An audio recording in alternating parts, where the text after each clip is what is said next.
રાજકોટ શહેરના જંગલેશ્વર વિસ્તારમાં સવારે 7:30 વાગ્યાથી ડિમોલેશનની શરૂઆત થઈ હતી।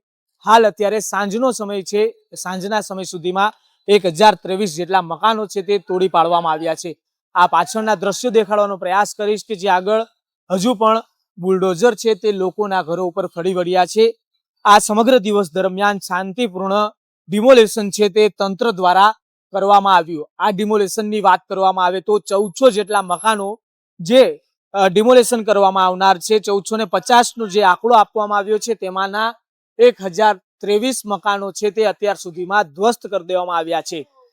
જે રીતે કહીએ કે 40 થી 50 વર્ષ પહેલા આજી નદીના કિનારે વસેલું આ જંગલેશ્વર વિસ્તાર, જેનું નામ જંગલેશ્વર મહાદેવના મંદિર ઉપરથી આપવામાં આવ્યું હતું ને આ વિસ્તારની અંદર જે ડિમોલેશનની નોટિસો ફટકારવામાં આવી હતી અને ડિમોલેશનની નોટિસ બાદ જે રીતે બુલડોઝર આવતાની સાથે જ છે તે વિસ્તાર ક્યાંક આખો જમીનદોસ્ત છે તે કરી દેવામાં આવ્યો છે। હજુ જે બાકીના મકાનો ડિમોલેશનની અંદર વધ્યા છે તેને પણ આવતીકાલે ડિમોલેશન છે તે કરવામાં આવશે ને એ મકાનો પણ તોડી પાડવામાં આવશે। પોલીસ બંદોબસ્ત વચ્ચે આ ડિમોલેશન કરવામાં આવ્યું હતું। શાંતિપૂર્ણ ડિમોલેશન જે રીતના કરવામાં આવ્યું હતું આ જે ડિમોલેશન આજ રોજ કરવામાં આવ્યું અને હજુ પણ આવતીકાલે પણ આ ડિમોલેશન છે તે કરવામાં આવનાર છે। તેને લઈને મહત્વની વાત એ છે કે જે મકાન આ જે રોડ દેખાઈ રહ્યો છે આપને, જેટલા પણ મકાન જે પાડી દેવામાં આવ્યા છે આ અહીંયાથી જે ટેપીનો રોડ નીકળી રહ્યો છે એ માટે જ આ ડિમોલેશન જે હાથ ધરવામાં આવ્યું હતું ને હવે જે રીતના આ જે મલબો દેખાઈ રહ્યો છે, જે મકાનો પાડવામાં આવ્યા અને તેનો જ જે મલબો દેખાઈ રહ્યો છે તે તમામ મલબો હવે તંત્ર દ્વારા છે તે હટાવવામાં આવશે ને ત્યારબાદ આ કાર્યવાહી બાદ જે રીતના અહીંયા રોડ છે એ બનાવવામાં આવશે। આ જે દ્રશ્યો દેખાડી રહ્યા છીએ અહીંયા જે રીતના કહીએ કે 2 થી 3 દિવસની અંદર આ મલબો હટાવીને રોડની કામગીરી પણ જે રીતના હાથ ધરવામાં આવનાર છે।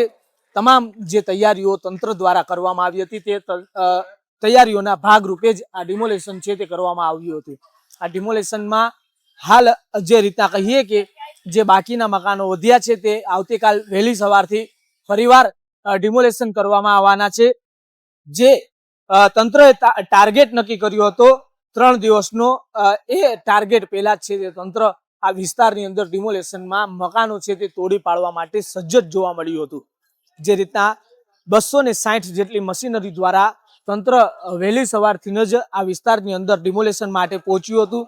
ગુજરાતનું જે રીતના કહીએ કે વિસ્તાર સૌથી મોટો પરંતુ ગુજરાતનું બીજા નંબરનું ડિમોલેશન આ જંગલેશ્વર વિસ્તારની અંદર થયું ને સૌરાષ્ટ્રનું સૌથી મોટું ડિમોલેશન, જેની અંદર કહીએ કે રાજકોટના કરુણ દ્રશ્યો પણ સામે આવ્યા હતા।